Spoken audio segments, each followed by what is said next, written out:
अस्सलाम वालेकुम दोस्तों, कैसे हैं आप? उम्मीद करता हूं आप सब खैरियत से होंगे। जी आज की हमारी गेम है बलून वाली। ये बच्चे खिलाड़ी जो हैं आपके सामने खड़े हैं, तो ये गेम एक करके दिखाएंगे।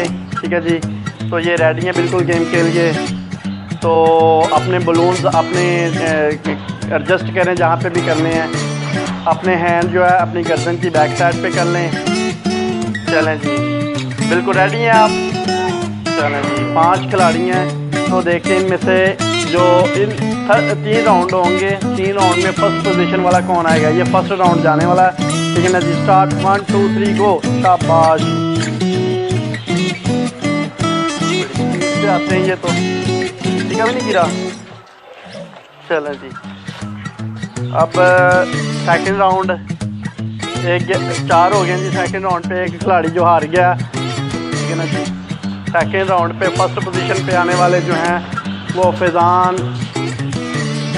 ये जी इनका थर्ड राउंड है, तो देखते हैं। चलें जी, स्टार्ट।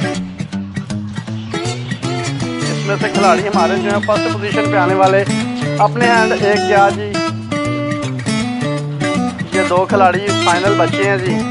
तो देखते हैं ये इन दोनों में से कौन फर्स्ट पोजीशन पे आता है जी। स्टार्ट। उस्मान नईम जो है वो फर्स्ट पोजीशन पे, ज़रा जोरदार इनके लिए क्लैपिंग। ये बच्चा फर्स्ट पोजीशन पे आया जी।